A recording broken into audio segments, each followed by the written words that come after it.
নমস্কাৰ বন্ধু বান্ধৱীসকল, পুনৰ নতুন এটা ভিডিঅ'লৈ আপোনালোকক স্বাগতম জনাইছোঁ আৰু আপোনালোকে চাই আছে মোৰ YouTube channel Tariful local farming.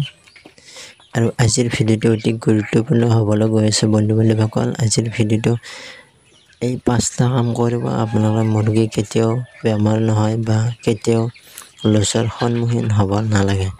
প্ৰথম কথা কি, আপোনাৰ ঘৰটো এটা সাইড বা আধা বেলা ৰ'দ পৰিব লাগিব, আধা বেলা ছায়া পৰিব লাগিব, তেনেহ'লে একো বেমাৰ নহয়।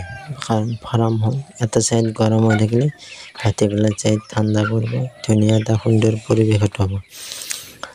আৰু 2 নম্বৰ কথা হৈছে, ফাৰ্মখনৰ পিছফালে বেৰাৰ পৰা হাৱা সোমাই আগফালেদি ওলাই যাব লাগিব।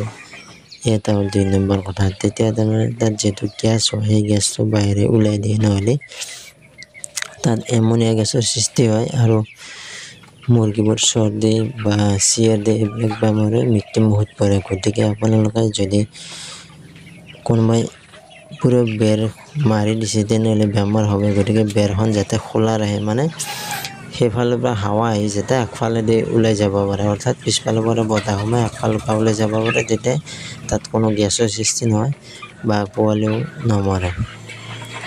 আৰু 2 নম্বৰ কথা গ'ল। 3 নম্বৰ কথা হ'ল, আপোনালোকে যি দানাৰ বাচন বা পানীৰ বাচনত পানী দিয়ে, পানী দিয়াৰ পিছত ধৰি লওক ৰাতি পানী দিছে, ৰাতি পানী দিয়া বাচনটো ৰাতিপুৱালৈকে প্ৰায় অলপ পানী থাকে, যাতে সেই পানীটো আকৌ সিহঁতক নিদিয়ে, যাতে সেই বাচনটো ধুই কিনে সুন্দৰ ফ্ৰেছ পানী দিয়ে, তেনেহ'লে তাত কোনো বেমাৰৰ সৃষ্টি নহয় বা বেমাৰ নালাগে। গতিকে এই বাচনকেইটা দিনত 2 বাৰে পানী দিয়ে। ধৰি লওক ৰাতি পানী দিছে, ৰাতিপুৱা সেই যিখিনি পানী আৰু সেই পানীখিনি পানীটো মানে পেলাই দি কিনে বাচনটো ধুই কিনে ফ্ৰেছ পানী দিব, তেতিয়া বেমাৰ নহয়। আৰু যেতিয়া ৰাতিপুৱা পানী দিব, সেই পানীটো গধূলি কি কৰিব, পেলাই দিব আৰু নতুনকৈ পানী দিব, তাত কোনো প্ৰব্লেম নাই। বাচনটো ধুনীয়াকৈ মাজি ভালদৰে চাফ চিকুণ কৰি ধুই কিনে দিব, তাত কোনো বেমাৰ নাই।